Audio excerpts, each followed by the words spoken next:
Boa noite. Que a espiritualidade amiga aqui presente aqueça os nossos corações nessa noite fria, trazendo esclarecimento, luz, paz, conforto e todas as respostas que precisamos e que viemos em busca. Que Jesus abençoe a nossa vida, o nosso lar, a nossa família e o nosso caminho. Que assim seja. Sim, será. Então, eu decidi falar um pouquinho sobre a nossa caminhada. Em meio a tempos difíceis, em que a gente observa tantos sofrimentos, tantas coisas acontecendo, a gente até evita de ligar a televisão, né? Parece que só aparece tragédia. Eu vim falar um pouquinho sobre nós e a nossa caminhada. E como está a nossa evolução nesse trajeto em direção à luz. Porque todos nós estamos com o mesmo destino. O destino de evoluir, de nos tornarmos espíritos puros. No mesmo caminho, todos nós vamos percorrer o caminho de amor, o caminho de Jesus. Cedo ou tarde, todos nós vamos chegar lá. Então eu peguei uma história deste livro que eu gosto muito, que é Jesus no Lar, psicografado por Chico Xavier, que ele traz muitas histórias do tempo de Jesus, histórias tão simples. Jesus conversando por parábolas, Jesus conversando com uma linguagem do dia a dia e passando todos os ensinamentos que a gente precisava guardar no nosso coração. Então essa começa assim. A noite dentro de casa estava meio acalorada, com discussões, com picuinhas, com coisas que não merecem atenção. Eu imagino nesse dia que ninguém nem prestou atenção, como conta aqui, ó, as estrelas no firmamento, a noite prateada, o luar.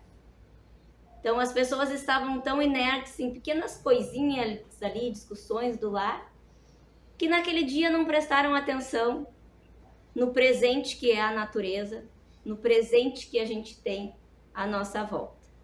E eles estavam lá, Jesus estava instalado na casa de Pedro, e ele, prestando atenção naquelas conversações que aparecia, ele percebeu que aquilo ali era bem pouco edificante, aquele tratamento entre os familiares ali. E ele pensou assim que aquela palavra de Deus não estava cabendo, não seria ouvida enquanto as pessoas estivessem ali, no meio de tantas intriguinhas. E ele, com toda a bondade, com toda a edificação dele, ele pergunta para Pedro: Simão, que faz o pescador quando se dirige para o mercado com os frutos de cada dia? Então, olhem a pergunta que ele fez. O apóstolo respondeu: Mestre, naturalmente escolhemos os peixes melhores. Ninguém compra os resíduos da pesca. Então, quando a gente está levando algo para oferecer, a gente não pode oferecer algo ruim, né? Ele já começou assim. A gente vai levar o melhor, mestre. Uma pergunta tão simples para um pescador, com tantas coisas para significar. E Jesus segue.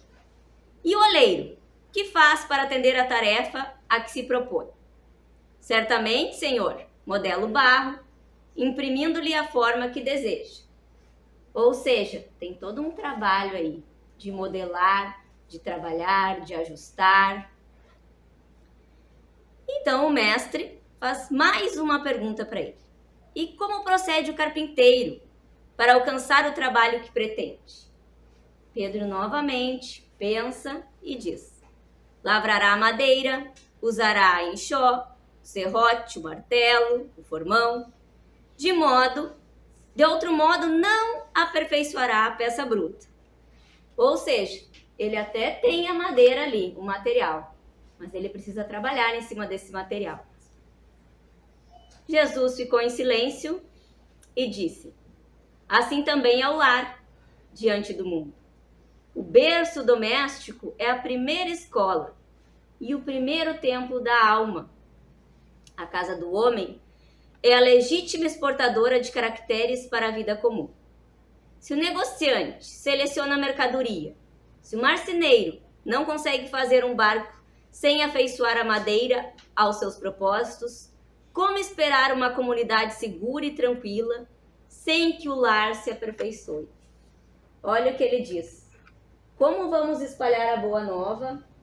Como vamos falar de um Deus amoroso se dentro da nossa própria casa a gente vive em guerra? Como vamos esperar a paz entre as nações? Como vamos aguardar governantes bons, justos, que pensem no seu povo, se dentro do nosso próprio lar, com as pessoas que nos foram confiadas, a gente não consegue ter o mínimo de paciência? É isso aqui que Jesus quer dizer. A paz começa onde, Pedro? A paz começa na tua casa, com os teus familiares. É aqui a primeira escola. Todos nós passamos por essa escola. A nossa primeira escola, a mais importante, aquela que a gente leva sempre com a gente. E ele segue. A paz do mundo começa sob as telhas a que nos acolhemos. Se não aprendemos a viver em paz entre quatro paredes, como aguardar a harmonia das nações? Se nós não habituamos a amar o irmão mais próximo associado à nossa luta de cada dia, como respeitar o eterno Pai que nos parece distante? Jesus relanceou o olhar pela sala modesta, fez pequeno intervalo e continuou. Percebam que essa mensagem de Jesus não é para Pedro, né? Essa mensagem de Jesus é para cada um de nós. Para a gente voltar os nossos olhos para o nosso lar, para a nossa casa, para o que estamos oferecendo para a nossa família, naqueles momentos mais difíceis. Tem uma tática muito boa, não vão atrás, é tática da Cassandra, tá? Que quando eu estou muito estressada com alguma coisa, não que eu seja estressada, sou a pessoa mais calma do mundo. Não fala nada, mãe. Fica quieta, Bruna.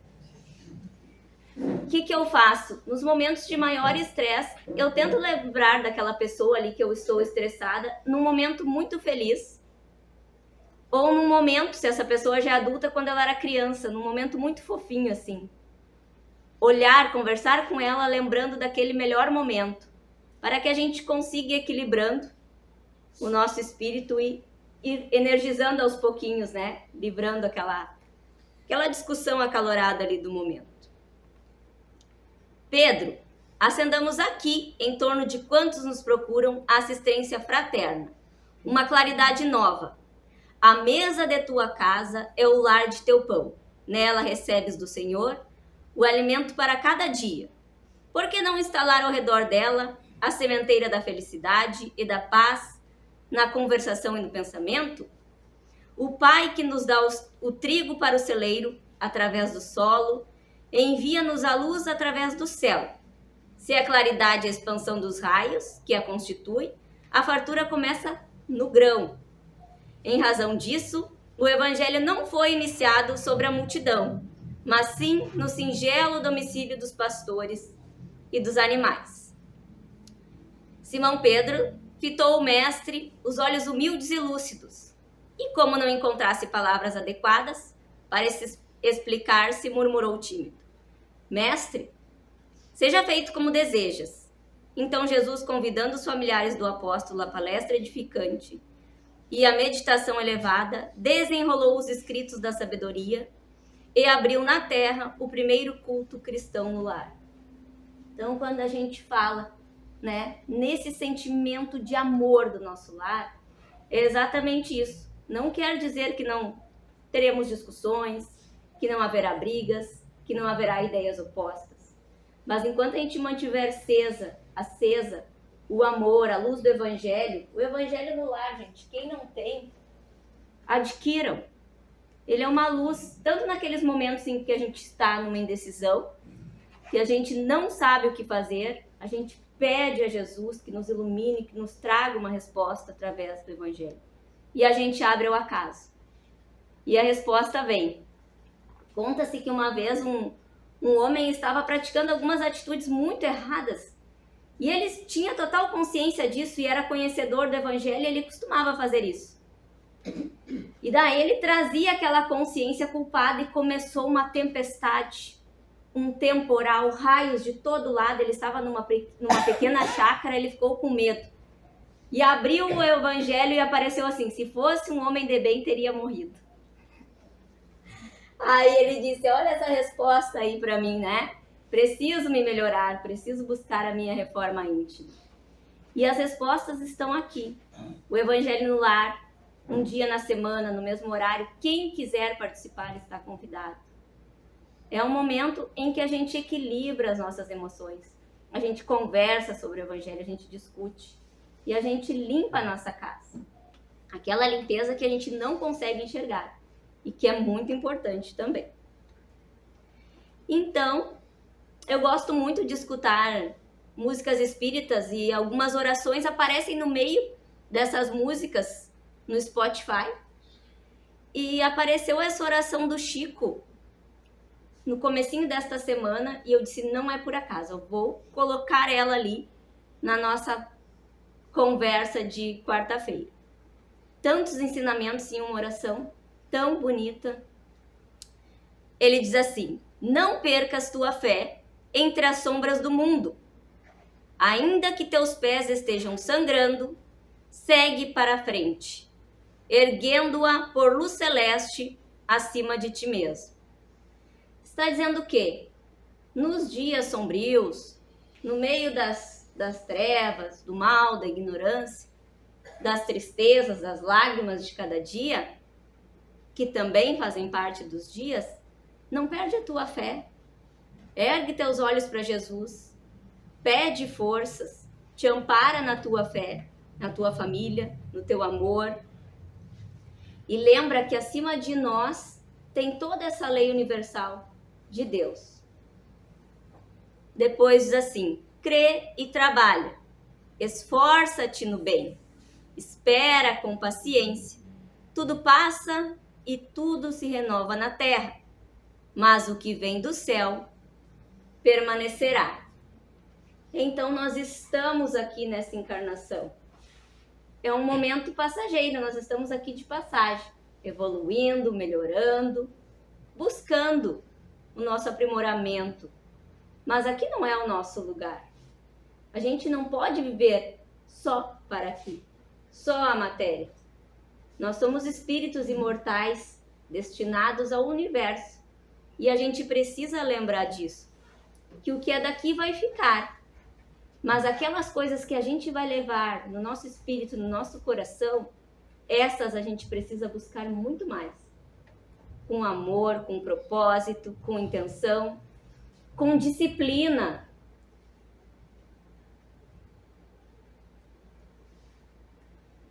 De todos os infelizes, os mais desditosos são os que perderam a confiança em Deus e em si mesmo. Porque o maior infortúnio é sofrer a privação da fé e prosseguir vivendo.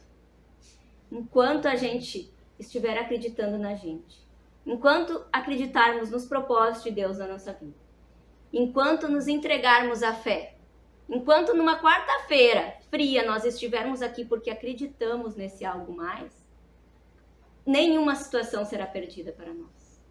Nada que estivermos passando. Quanto nós acreditarmos. E é isso que ele está dizendo. Não podemos perder a nossa essência. Não podemos nos perder em meio às dores e aos sofrimentos. Eleva, pois, o teu olhar e caminha. Luta e serve. Aprende e adianta-te. Olhem só, não é por acaso que tem essa frase. Aprende e adianta-te. Ou seja, busca o conhecimento, busca essa verdade, que isso também é progredir. Isso também é se adiantar. Brilha a alvorada além da noite. Hoje é possível que a tempestade te amarfanhe o coração e te atormente o ideal, aguilhoando-te com a aflição ou ameaçando-te com a morte. Não te esqueças, porém, de que amanhã será um novo dia. Assim seja. Ele está nos falando que a gente já venceu todas as lutas que a gente achava que talvez não conseguiria. A gente já passou por situações e a gente está aqui. A gente está evoluindo, a gente está vencendo, a gente está nos fortalecendo. Mar calmo nunca fez bom marinheiro, né? Então, através da dor, do sofrimento, a gente evolui, a gente busca. Enquanto a gente acreditar nesse propósito maior.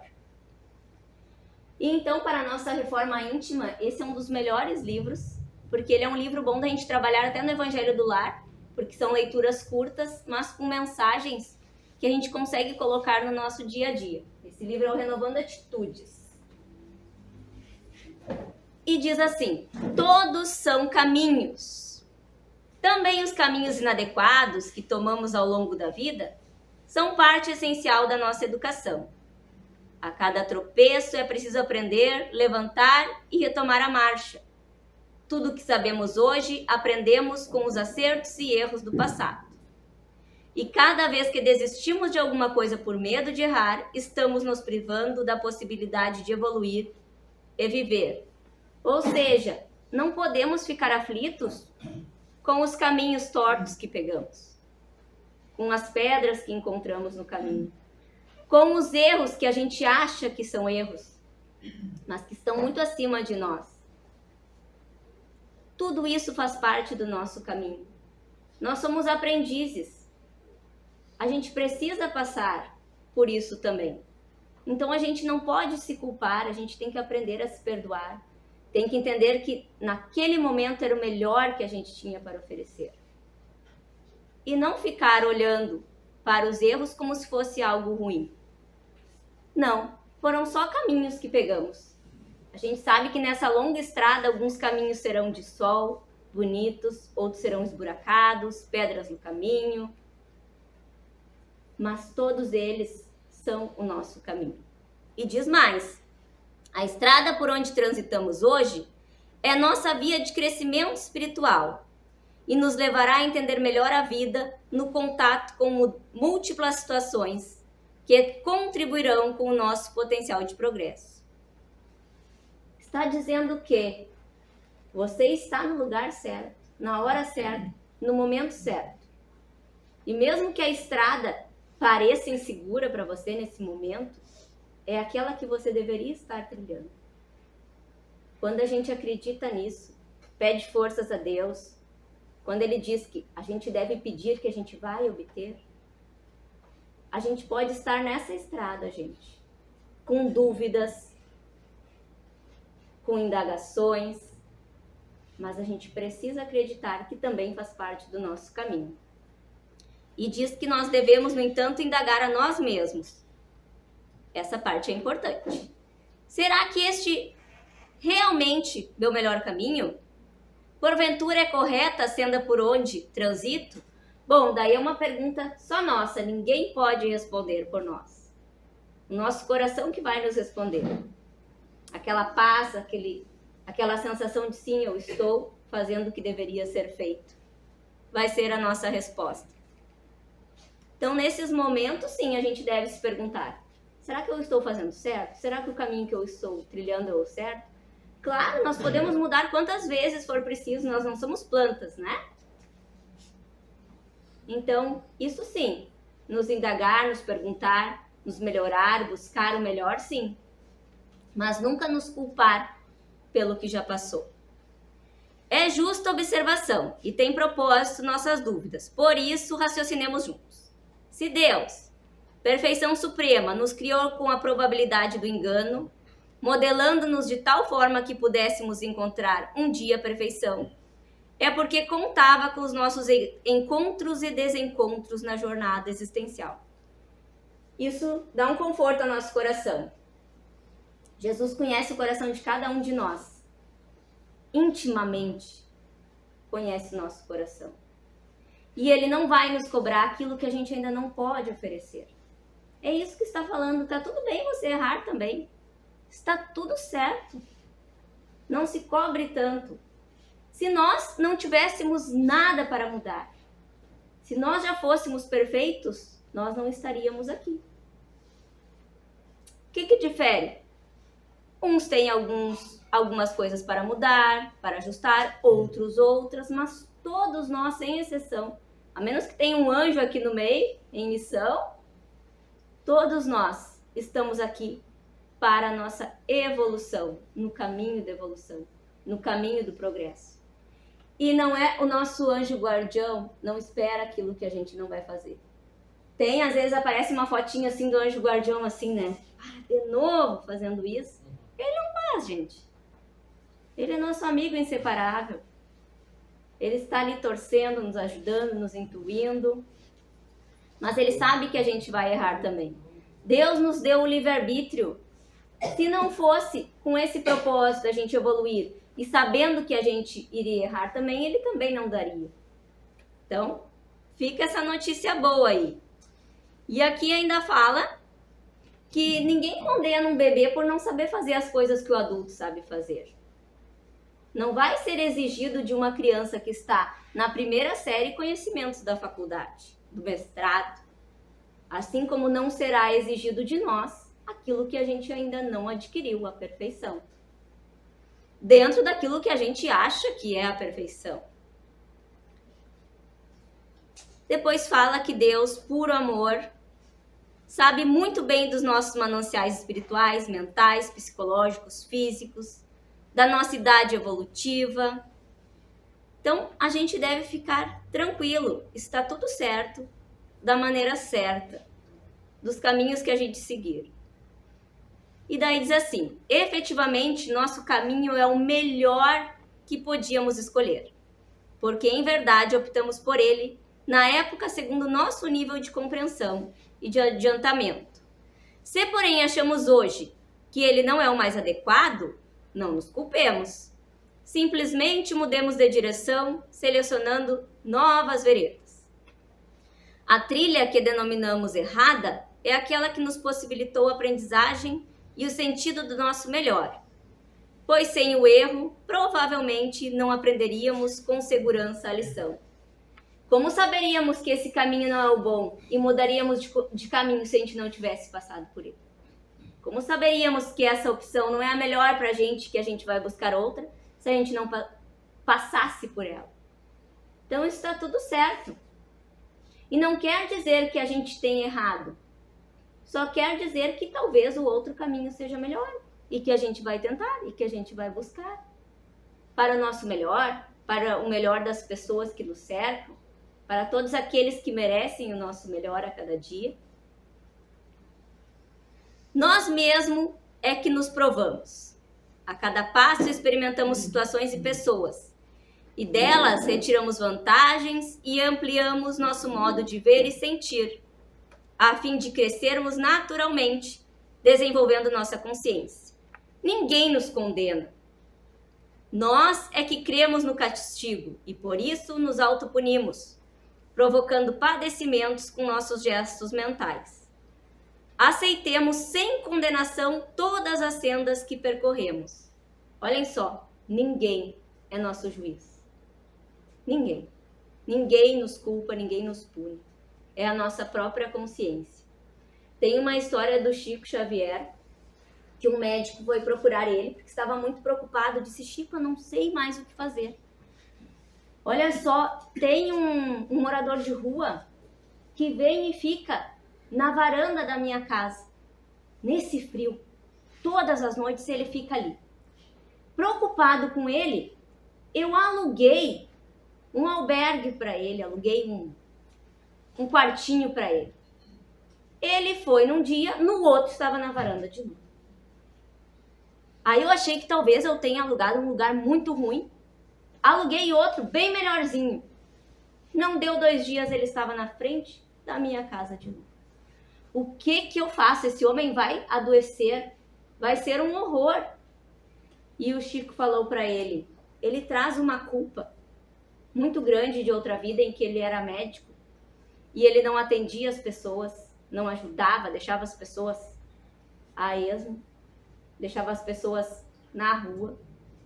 E essa culpa ele traz até hoje, então ele não aceita que ele seja merecedor. A culpa era ele que trazia. A vida estava lá oferecendo novas oportunidades. Era ele, e aquilo nem era dessa encarnação, era da outra. E ele ainda trazia essa culpa, ele se punia. Ninguém mais punia ele, ninguém mais condenava ele. Então vamos voltar o nosso olhar para nós, para as nossas escolhas, para tudo que a gente já percorreu.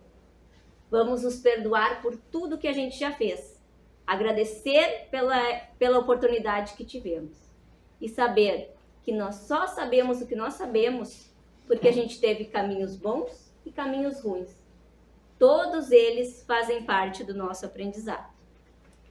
Depois, assim, todas são válidas e lhe aproveitarmos os elementos educativos, porque assim somadas nos darão sabedoria para outras caminhadas mais felizes. Mesmo aquelas trilhas que anotamos como caminhos do mal, não são excursões negativas de perdição perante a vida, mas somente equivocadas opções do nosso livre-arbítrio, que não deixam de ser reeducativas e compensatórias a longo prazo. Então, até as coisas que a gente acha, não foi muito errado isso, até isso foi para o nosso bem, para o nosso proveito, para o nosso aprendizado. Cada um percorre a estrada certa no momento exato, de conformidade com o seu estado de evolução. Tudo está certo porque todos estamos nas mãos de Deus. Todos somos filhos do mesmo Pai, que nos oferece aquilo que a gente precisa naquele momento. E daí tem uma questão no Livro dos Espíritos que diz assim, ó: por uma conduta perfeita, podemos vencer já nesta vida todos os degraus e nos tornar-nos espíritos puros, sem passar pelos intermediários? Então, olha só o que Kardec pergunta aos espíritos aqui na questão 192.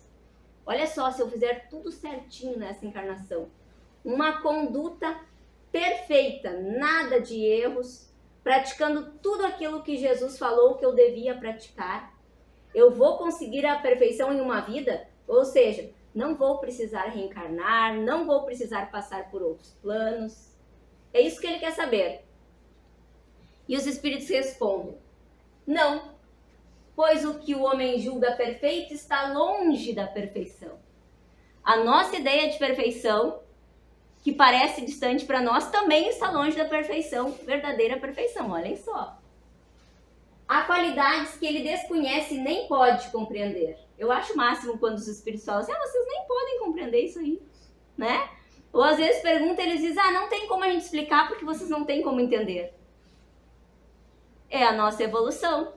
Não adianta a criança querer entender o conteúdo do doutorado. É isso que eles nos dizem. Calma, vai caminhando que as respostas virão de acordo com a tua evolução. Pode ser tão perfeito quanto a sua natureza eterna e permita, mas mas essa não é a perfeição absoluta. Da mesma maneira que uma criança, por mais precoce que seja, deve passar pela juventude antes de chegar à maturidade. Um doente deve passar pela convalescença antes de recuperar a saúde. Além disso, o espírito deve adiantar-se em conhecimento e moralidade. E se ele não progrediu, senão num sentido, é necessário que o faça no outro, para chegar ao alto da escala. Entretanto, quanto mais o homem se adianta na vida presente, menos longas e penosas serão as provas seguintes. Podemos fazer o que estiver a nosso alcance nesta vida, mas não podemos esquecer que estamos sempre em evolução, como nos diz aqui. Temos muito ainda o que aprender. E eu gostaria de deixar essa mensagem para esta noite, para todos nós. E tudo que pedirem em oração, se crerem, vocês receberão.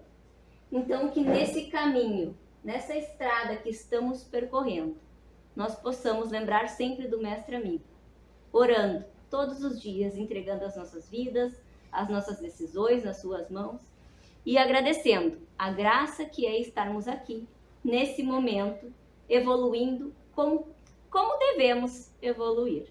Muito obrigada.